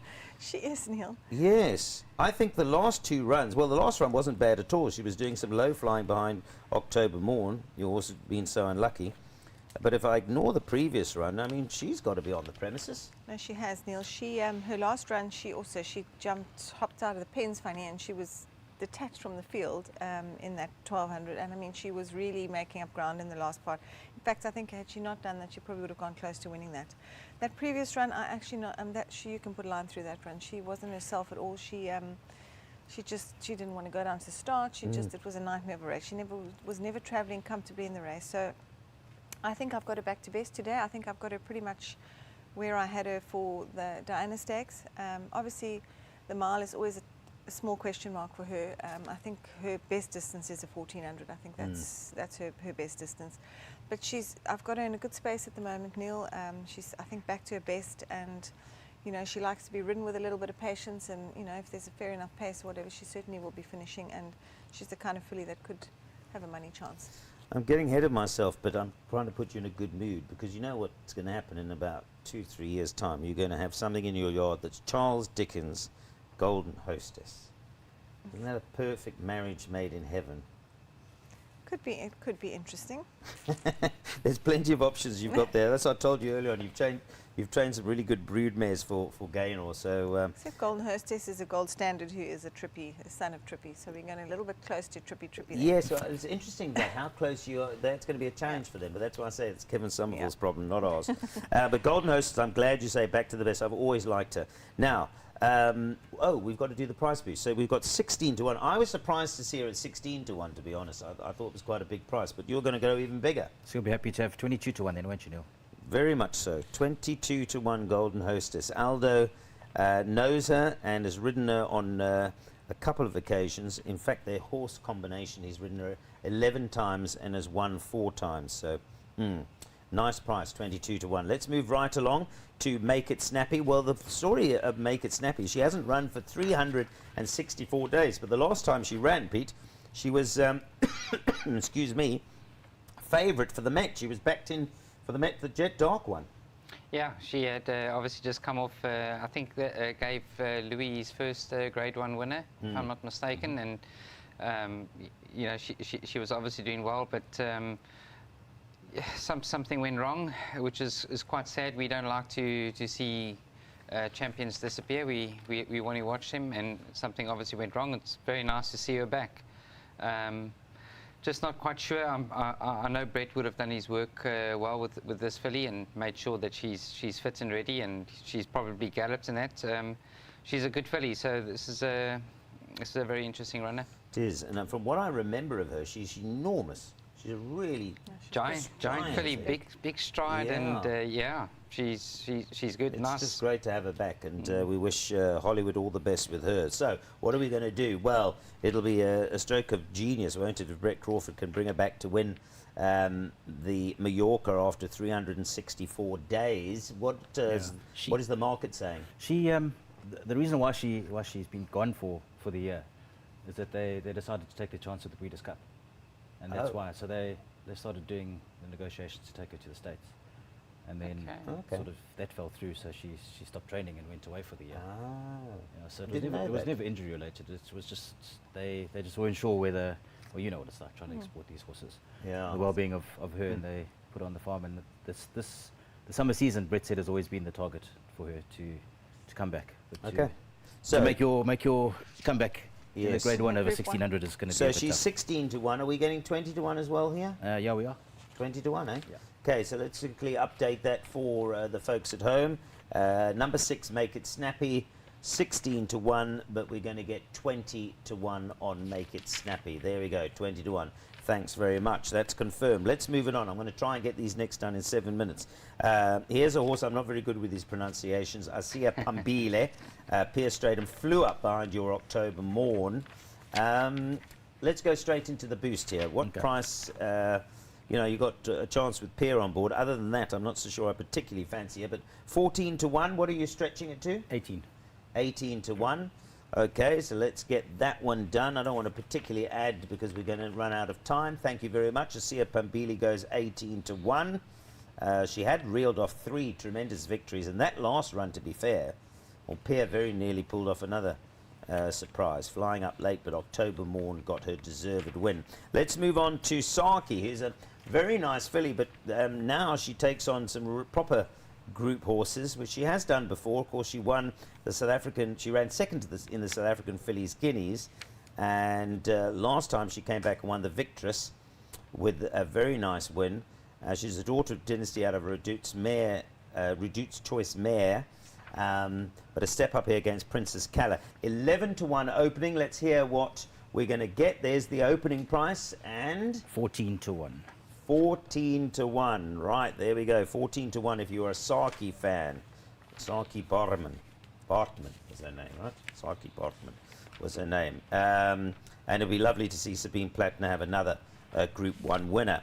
Right, let's move on to Happy Chance. Now, this is Make It Snappy's stable companion, also owned by Hollywood Syndicate. Cabello rides this one. Ran 3rd in the Paddock Stakes to Beach Bomb. So price-wise, she's got a pedigree. She's a Dynasty out of a Captain mare. She's got some fair form. She opened up 11 to 1, and you're going to give us the same price. Same price, 14 to 1. Yeah. 14 to 1 on Happy Chance. We've got a minute or so. Do you fancy Happy Chance? What do you like in this race? Tell us. I think we'll have a chat about Candice's too. I have my feelings about one of the two. She can tell me whether I'm on the wrong track or not. You're right, okay, we'll find out that. Let's move on to the horse I like. I've played open cards with everybody on the show, so I'm telling you I like Red Palace.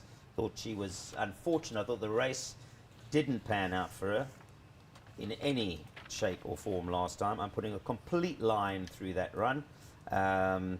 She didn't get to the front, and as a result, she couldn't use her action or stride. So for me, I like Red Palace. We'll get Candice's comments in a moment. Let's first of all get the price boost, because she's at 5 to 1, and he better be giving me at least 6 to 1 here, Mr. Hilton. Yep, 6 to 1 it is, Neil. 6 to 1, eh? I was hoping for maybe a bit of 13 to 2, but maybe you also like her. You like I do. That the same I do. one That's you the like? one, yeah. For the exact same reasons that you do. Oh, I just okay. don't think she got the run of the And race last you time. can confirm we didn't compare notes prior to going on air. I think she pretty much pulled her way all the way through to the 400, didn't she? Yeah, they ended up going so slowly, and she ended up getting, instead of probably going to the front like she should have and just allowed her to use her action. The Colts Guineas. Yeah. The same thing. She got stuck behind, Richard, who sat in front, and then they ended up going too slow, and she was fighting the whole way around there. So, and she's not the kind of filly that can turn sprint for her, and that's just not her. She's a beautiful looking filly. She's got a lot of ability. I think that race was all wrong for her, and I'm going to give her another chance this time round. Well, there's 3 of us that agree. Absolutely. I'm not going to ask Pete to be a 4th person, but I do want the comments on the race. You've race ridden before. It was a race, and I have to say that it didn't pan out for anybody. I don't think it particularly helped Princess Calla, the whole race. Nor Beach So Bomb. the form for me, with all due respect, because we might see the form franked, but it was an odd race. Yeah, I didn't enjoy watching that race at all. Yeah. I don't feel that we're going to see the same race here. It's going to be very different, and I think there were a lot of hard luck stories for a few horses in that race. So we're all in agreement of that. Having said that, now we've done Red Palace. Let's move on to Beach Bomb. Now, Candice, we've made a case against the race, but you can only, as the winner in Beach Bomb's case, win the race, which is what she did. And she's a Lancaster bomber out of a wonderful race mare, Beach Beauty. And is she getting better? Look, that race wouldn't have suited her either. I mean, a slow run race coming from the back of the field is definitely not in her favour either. I just think she's good enough, Neil, and you know, she runs on so well in every single race she does, and she's got a heart this size, and you just know when she's running on like that, you know she's not going to give up until she gets her head in front. She's a tiny little thing, and she's really got a heart that size, and she's got loads of ability, and yeah, she's such an easy filly for me to train. You know, I have no issues with her. She's a good doer. She's pretty much keeps herself fit, and only thing is she never gets a draw. So again, we've drawn 11 out of 11, which is not ideal. But hopefully there'll be a better pace this time around in this field, which will suit her better. So well, I she's think got a definite that chance. Hilton, maybe he likes you because he's going a very generous price here from what I hear. It's 5-2. Yeah. You're going what? 33 to 10. 33 to 10. That's quite a stretch. I thought maybe 28 to 10, 3 to 1. We'll take 33 to 10. I want to ask Candice, it's an unfair question, but what the hell I'm going to ask you. What is the difference between the two fillies? Could you separate them? Or what do you think? Gosh, to look at, they are completely different. The one, Yes. the one looks like a colt. She's a big strapping filly. The other one looks like a little pony. But the other one has got so much heart, Neil, and she's bred in the purple. She's got such a fantastic pedigree, and you know, she's got a super turn foot. The other filly's a different kind of filly. She's more of a, you know, she's a big striding filly. She's tough, and she races a completely different way to what that filly does. And both of them have improved no end. Okay. And the truth is, with the value, with the boost that we've got actually from Hilton, we can back both actually, as long as Princess Calla doesn't win, for those that are backing both. But Princess Calla might win. We shall see. Let's do the boost on Princess Calla. It would come as no surprise if she came back and set the record straight, but she's going to have to do it. I'll remind you, she's now a 6-year-old. She's still producing the goods. She's Horse of the Year, and Princess Calla is 16 to 10 is the price that we've got, but you're going to boost that for us. 19 to 10. Yeah. 19 to 10. 19 to 10 for those that believe that Princess Calla will get back to her winning ways. Of course, she last won in the KwaZulu-Natal season, beating See It Again in the Champions Cup. Before that, of course, reeled off the victory in the Garden Province, and before that in the South African Filly Sprint. She deserved to be, I think, Horse of the Year, because she won over various distances and all those group races. Is she the same now? Well, she'll prove it on Saturday. Right, that is the story. 19 to 10, there it is. We're going into our next break. And when we go into our next break, we need a few more vouchers. Have we got more vouchers coming up? I've got a 200 Rand right now. Should we do a 200 Rand voucher? Do it. I love working with Hilton. You see, ask and you shall receive, folks. There's a 200 Rand voucher. Is it a WRKP in Cincinnati one? No, it's not. I won't even try and find words for the FK bit. 200 Rand, WSB 5, small VT FK5. Why am I reading it when you can read it? I don't know. It's on your screen now, guys and girls. Make use of it. It's a 200 Rand voucher. They're going like hotcakes. You've got 5 minutes to scoop them. When we come back, we're on to the Cape Flying Championship, and there is a race I want to talk Candice about. It's that Winter Cloud race. I think it's race 3 or 4 on the program. Race 4, eh? I don't know. It comes early in the pick 6. I need to talk to her about that race. Really? Stay with us, because coming up will be the Cape Flying Championships.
Welcome back. We're into our third segment. I can tell you if there's a first timer in the week called Pretzel on the Table, you can have your absolute maximums at Omen, because there's a pretzel on the table over here that I didn't have time to clear. Welcome back. I'm Neil Andrews. This is the third section. If you've just joined us, Pete Boerter doing a great job. Love having him here. Candice Bass-Robinson. And, of course, most importantly, the girl and the boy won't mind me saying, the most important guy is Hilton over there, who's giving us vouchers, and he is giving us also lots of boosts. Have we done the voucher? We did, eh? The 200 Rand voucher is up. But you've got a sneaky, we're not going to do it now, but you've got a sneaky voucher later. Oh, one more left, yeah. One for the left. One more left, so stay tuned. Oh, has he put it? Oh, that's the 200 Rand voucher. I got excited. I thought the 250 had arrived. 200 Rand voucher, there it is. Right, let's move on. I'm going to not ignore Candice and Pete, but we've got to go through quite a big field of Cape flying runners here. So until I come to Mr. Cobbs, which is trained by Candice. Oh, I've got to come to you for Captain Arrow too, haven't I? But let's start then with the Cape Flying Championships. This is race 7. It's going to be a... no, it's not. That's the Mallorca. It's race 6, eh? The race before that. Yes, race 6. The World Pool Cape Flying Championship. What a race. Blink and you'll miss it. It's over 1,000 metres. They go like the clappers. We start out with Weird Jamming, who's not particularly well handicapped. I did look at this race. Nice horse, but probably up against it here. He's 40 to 1 the price at the moment, but what are you going to give us? 50 to 1 or what? 66 will be a good start. 66 to 1. Whoosh. 66 to 1. We're jamming. There it is. It was 40 to 1, and we're going to go 66 to 1. Brendan's going to do a great job for me. Thank you, Brendan. He's in the studio there, keeping us up to date, updating us with the prices, and we're spot on with 66 to 1. If we like We're Jamming, it was an old Bob Marley song, eh? It was. We're Jamming. Right, okay. It'll be nice for Greg Bortz. The Bortz bounce factor, as I've been calling it, we ought to credit him. Cape Racing has just been unbelievable to come down and race here. We're blessed. If you haven't been here, you've got to come down to see the new Hollywood Bets Kenilworth here. And we're sitting in a room here that is just stellar. So to Greg, let's hope that you have a winner on the day. He certainly deserves it. Right, let's move on to a horse that I was not going to talk to Candice, but I'm going to have to because you train Captain Arrow. He's a horse I know you fancied really highly in the first part of his career. He's starting to deliver now, isn't he? Starting to put it together now, Neil. I see you've got me way down on the list here. Yeah, they have, haven't you? And he's going to boost you. Okay, that's a good thing. Well, I'll tell you, we'll put it up while you're giving us. At the moment, they've got you 40 to 1. Can you believe that? But they're going to go bigger. Good Tell price. us about him. Good price. He's Neil. He's definitely come to hand now. He's looking like a proper sprinter now. He's strengthened up into a nice big strong horse. Last time you can put a line through that run, running in the Guineas. First of all, I don't think I had him at his best. I think I'll have him at his best on Saturday again. Plus the mile, not ideal for him going around the bend and running in a mile. It was just a line through that run. So back to the sprint distances, you can see his last couple of sprints, he's been very ultra consistent. I think probably a little unlucky not to have beaten Future Variety last time. He was a little bit, he could have got going a little bit earlier. And he's not a horse that I would discount or leave out of your exotics and things, because I think he's the kind of horse that can win a group race. Might not be right now, but it certainly could be in the future, and who knows, may well be on Saturday, but he's definitely not without a chance. Well, we're not going to get burnt because it's 66 to 1. There we go. Captain Arrow just been updated 66 to 1. Is that confirmed? That's confirmed.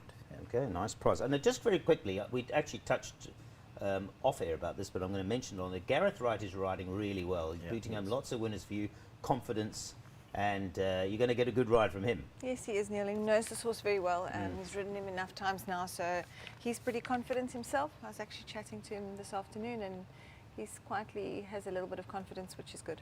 Okay, that's 66 to 1. He's going to get snaffled, Mr. Hassan, from the sounds of things. Let's move on to Bartholdi. These are the two 33 to 1 shots. Bartholdi is 33 to 1 at the moment. What are you going to boost him for? He's a Michael Azzi horse. I mean, in his day, I think he's won a Group 1. He won a big race down here a couple of years ago, I think, at a big price. Yeah, he did. Yeah. He did. One of these big days. On his day, yeah, but is he quite the same horse? Anyway, 33 to 1, what are you giving us? 50 to 1 we're going. 50 to 1. I've seen worse 50 to 1 shots. I think he's drawn 10, isn't he? But Samanga Kamala riding him. I think Samanga rode him. Maybe it's in the form book here. Might be beforehand, actually, Bartholdi. I don't think it's in the form. But he ran a big race here. And Well, maybe he didn't. Oh no, but it was over 1,200, I think, that he won. Anyway, the bottom line is you're getting 50 to 1. It's a big price on Bertoldi if you like him. Now let's go back to Mr. Cobbs. What a great racehorse this has been. This is not his kind of race because he's not handicapped to win, but he's shown them up on a couple of times, and he's been a real joy for Marsh to own, I think, because he's popped up at big odds at times. In saying that, Neil, I mean, he ran second in the Cape Flying by probably nostril. He loves this course and distance. He loves summertime. He's not a winter horse. He never really performs in winter.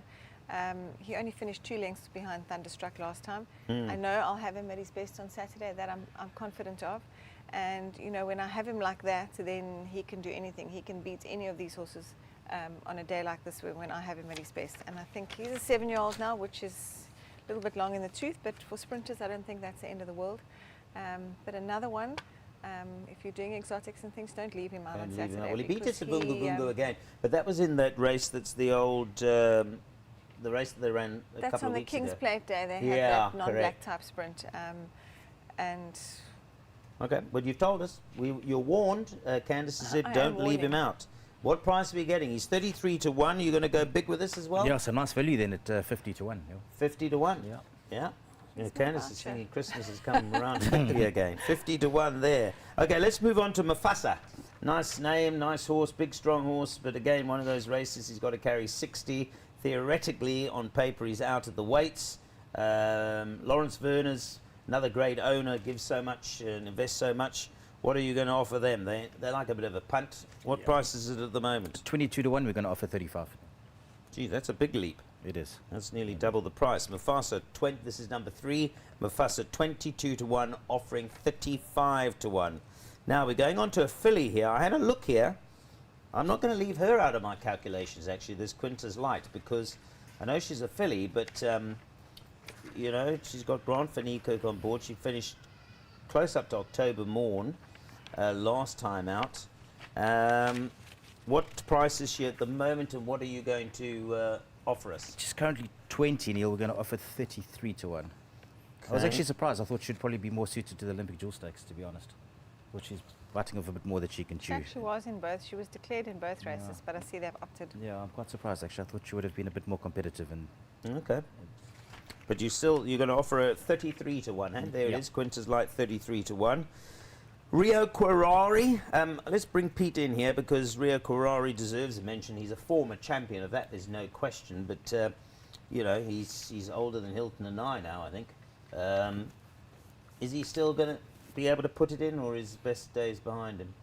I can't. You know, he's just become a little bit too inconsistent.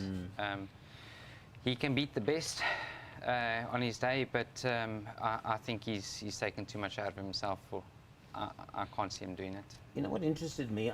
I'd written him off, but then I went back to look at last year's running, and Give Me a Prince ran, who's not defending his title. He flew up and nearly won last year, so he ran second in this race last year. Of course, he's a year older. Interestingly, Bartholdi ran 4th last year, and the horse that ran 3rd is around here somewhere as well. But a year from 6 to 7 is a long 12 months, eh? Yeah, that's long. Okay, so Rio Quirari, 14 to 1. Well, based on what Pete said, you should go 100 to 1. 14 to 1, but you're going to offer us what? You're still wary of him? Yeah, you have to. I wouldn't say as wary as you would have. I mean, he's, like you said, I think his best days are past him. But he's still competing, and that's all that matters, I suppose. And Daniel Muscat rides, so yeah, fresh set of hands, fresh rider, and maybe that will bring back the good old days for Edmondson, Wrestle, and Dr. Warner. We wish them the best. Lovely owners, all 3 of those gentlemen and ladies. Let's go on to Sergey. Now, here's a horse who's got to have a chance. Got to have a chance. He might prefer, if you're going to be really picky, he might prefer 6 furlongs. Maybe they're too quick from over 1,000, but I think he's a runner for sure. This is my idea of a value bet in this race, Neil. You saw that run when he ran second to Thunderstruck. He moved up and actually thought he actually went past him, I think, at one stage, and Thunderstruck fought back. So maybe 1100's perfect for him. You know, the sort of the 1,000 might be a little bit short, but he's ultra consistent. He really is. You know, there's very good value. He's 12 to 1 at the moment. We're going to offer 16 to 1, and I I think he's a big runner at that Yeah, price. so do I. 16 to 1 is nice and generous, particularly as you also give him a chance. Interestingly enough, he fluffed his lines in the Cape Flying last year. He only ran 2.7 behind. We ran 2.7 behind Give Me a Prince. Yeah. I think he's better than that. Louis and Cotra rides. Yeah, definitely you won't get damaged at 16 to 1. Let's mosey on to Bereave. Don't look at Bereave go down to the start. From memory, I don't think he ever goes down to the start particularly well, but he comes back okay. He's the same price, 12 to 1. Adam Marcus's yard has turned in recent weeks. He's having a few nice winners. So that's a positive. Who's riding Bereave? Let's have a quick look. Cornet. Yeah, Cornet. And he's twice run Thunderstruck. He was right behind Thunderstruck last time. What are you offering on him? He's 12 to 1 with same price as Sergio. We're going to go 16 to 1. Okay, 16 to 1 for the Bereave fan club, and there'll be a few of those, as I say. Adam Marcus's yard in good form. Okay, we've got 3 left, but I'm going to spend a bit of time here.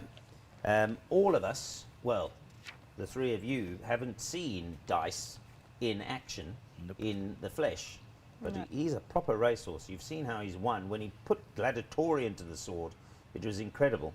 Last run he had his excuses. You've got to respect him, haven't you, Pete? Yeah, I was actually looking at.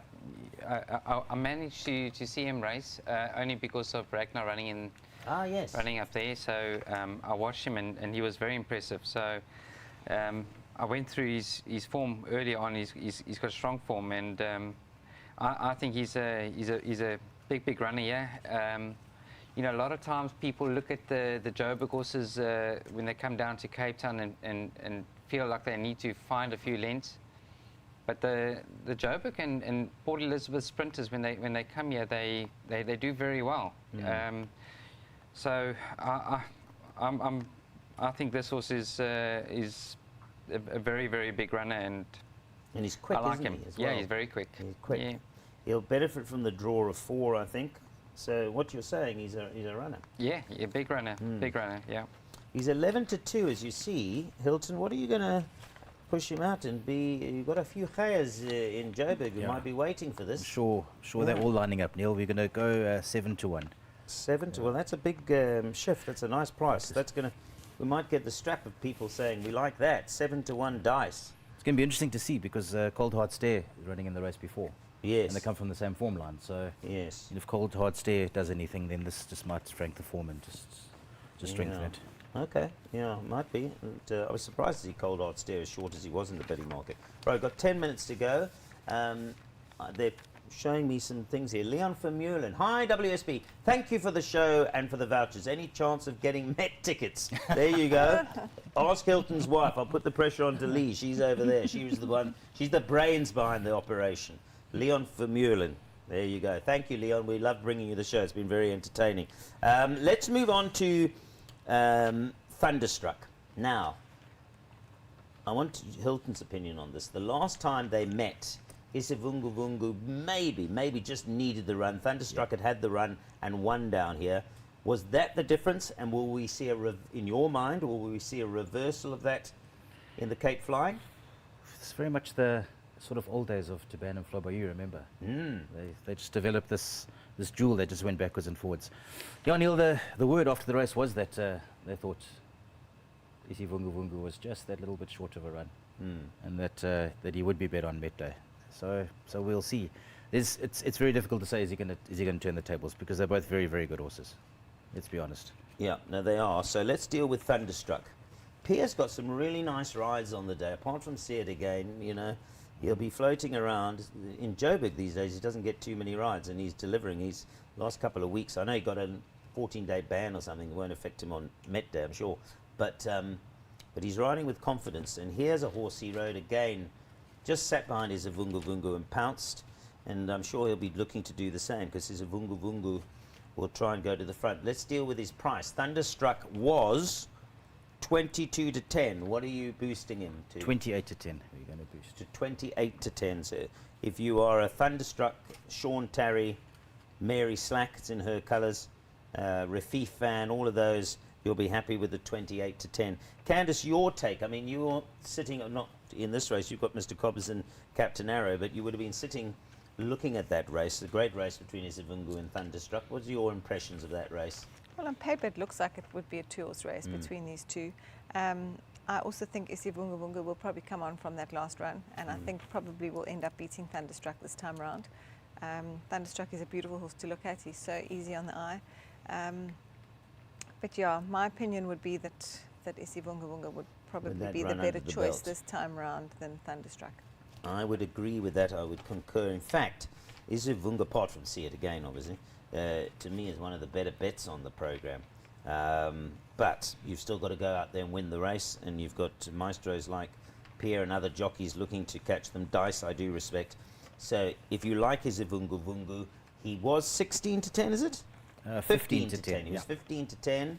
We're going to update here. So this is Isivunga Vunga, and he's 15 to 10, and you're going to tell us what you're going to boost him to. We're going to go 18 to 10. Bill. 18 to 10 Isivunga Vunga. Right. Pete liked that. He went, yo, he'll be taking doubles into Monteen, I can hear.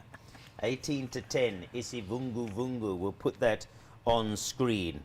That's the Cape Flying. It's going to be a hell of a race. Right, I've saved 7 minutes. Let's just confirm that. That's on screen. Isivunga Vunga, 18 to 10. And he's already won 2 Group 1s for Hollywood Syndicate, the Hollywood Syndicate. I'm right in saying that the Hollywood Syndicate have had 5 Group 1 winners so far. Isivunga Vunga has won 2 of those. Make It Snappy would have been one of those other ones, but they might very well add to it, and this horse wouldn't surprise you if he went on to win the Cape Flying, but he'll have to be at his best because horses like Thunderstruck and Dice are going to be hot on his heels. I think we've got something else coming on a strap for you, a message. We've appreciated all of them. Kim Jacobs says, what horses would be your pick for the dream race? Horses past or present? That's a nice thing. Who are the great winners of the, well, I'm sure Candice is going to come up with something. How many did you win? Surprise. Yeah. 3 Mets and 4 4 Queen's Plates. Yeah. How old were you? We're going to date you now when Oh that was my going gosh. on. Were you My still, memory's not good. but you would have been hands-on still with Dad in the I yard, was, eh? Yeah, no, I was working for the yard at Yeah. that time. But when was that? 2000 and... But what was it like? Really I mean, the know. emotions, because to That see was him a, win that 4 was a Queen's really Plates. wonderful time of, Yeah. of racing for us, and I think really what kind of you. There's a lot of pressure, obviously, that goes with it. But Yes. every Met and Queen's Plate, you are the emotions are high. The stress firstly before the race, and I mean afterwards. You know what our box was like afterwards. It was, but you just lived in the moment for such a long time. You know, often you have good horses and it's short-lived, be it a year or 2. That just went on and on and on and on. And I don't think I've ever known of a horse that had the longevity that he had, just to keep on going like that and keep on producing. I mean, 4 Queen's Plates year after year and 3 Mets in a row is just a No, phenomenal. it's incredible. from And the thing anybody, about really. him, you'll remember, and people will all remember, that was the amazing thing about him. He used to hit that flat spot. Flat spot, He halfway used up to the hit that straight. flat That's spot. what So as made a it commentator, more you think, nerve-wracking. oh no. And then, I know. boom, he'd erupt. That was the incredible thing about Yeah. watching him win. And I think that's why it made it so nerve-wracking to watch him win. Yes, he you was know, playing with a- all of us. With a horse like Charles Dickens, you know you're sitting and travelling, and when you ask him to go, it's like instantaneously, you know whether you're going to be winning or not. With him halfway up the straight, you had no idea, actually. Absolutely. And I think some of those race calls from Jean Malherbe at the time were outstanding. And yeah, it was almost like he was playing with Bernard, playing with the rest of us.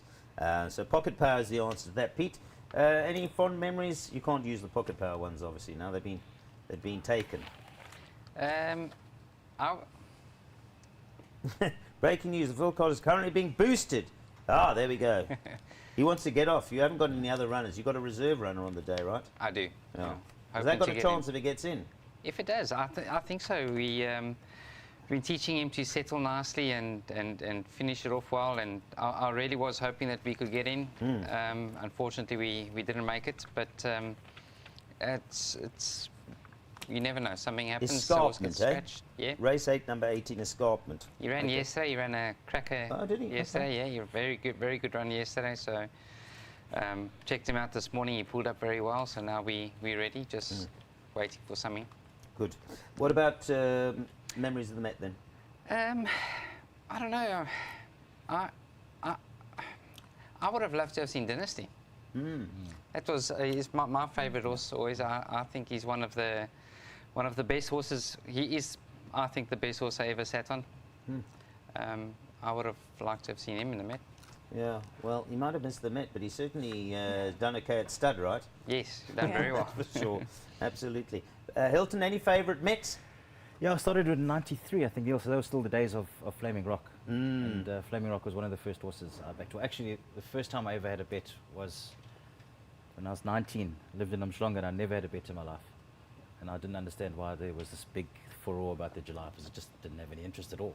Okay. So my best friend phoned me, he said, come, we're going down to Umhlanga Tattersalls. We walked in those days, there were 3 meetings, and there were sort of 15 horses per meeting. So I said to my mate, you choose one, I'll choose one. We missed the July, I think I backed Flaming Rock.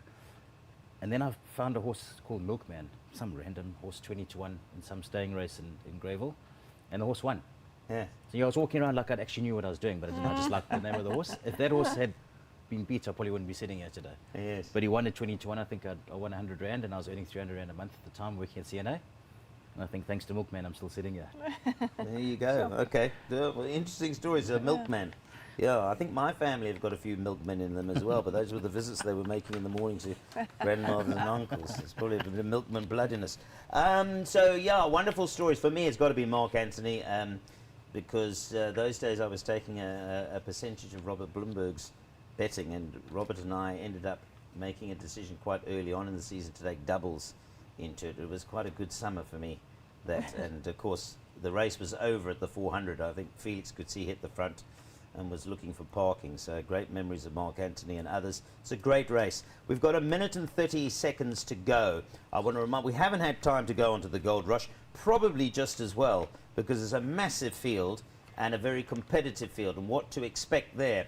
Well, all I can tell you is that the whole card has been boosted, as you saw. Breaking news there, WSB World Sports Betting have boosted the whole card. So if you fancy anything in the Gold Rush or whatever, I haven't even had chance to talk to Candace about that earlier race where you've got, but I'm going to quickly get a comment from you, because you've got a few there, haven't you? You know which race I'm talking about? The Olympic Jewel Stakes. The Olympic Jewel Stakes, yes.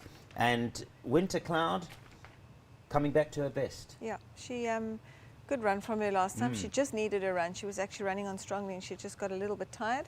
So I think she'll be a fitter filly this time around, and I think she must have a big chance. But I'm not leaving out Distant Winter. Is that okay? Can I put Distant You Winter? can put it in, yes. She hasn't run for a little while now. Yes. Her last run, I think, was in the Fillies Guineas. Not disgraced there either. I think she'll be a much better filly over the 12. And yeah, I think I've probably got 2 of the better fillies in the race, I think. Yes.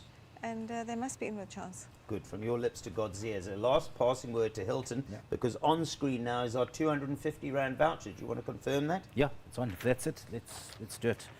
It's a pity we didn't get to go through the whole card, Yes. because there's a couple that I did like. But before we go, I think race 4, number 3, Pomodoro's Jet at 14-1. Yes. Come back from a break, and his form has been excellent. I know he won it in the boardroom last time. And one of the better bets on the day is Peregrine Falcon in the last race. It was an excellent debut. I think it's one of the fastest 400 to finishes. Yeah. Not it even was. just among 2-year-olds, just 3s and 4-year-olds. I think he's currently about 6-1. Okay. So it'll be That my- comes from a family you've trained, that Lana Falcon family, Yep. eh? Yep. Good family. Good family. Yeah. Okay, so there it is. You've heard you can take the treble Peregrine Falcon, Pomodoro's Jet, and Milkman if it's still available, because that's your man who delivered Don't Milkman. forget Pretzel on the We're table. going to thank you, Hilton, and Lee, your lovely wife over here, has done all the work behind. So Candace, Pete and I will give you a round of applause for doing all the hard work and offering us the value. And we wish you, as the sponsor, the best for what's going to be a fantastic race day. Yeah, and hopefully not our last. This is the 3rd year of our contract, and hopefully it will be 3 more years after this. Wonderful. There we go. Thanks very much to Hilton and the team. Thank you for watching. It's been our World Sports Betting Card Call. All the best. Remember that whatever we think, it's all about what you think and where you put your money on World Sports Betting Cape Racing Day. It's the Cape Met for 2024. See It Again is clearly the horse to beat. Thank you for watching.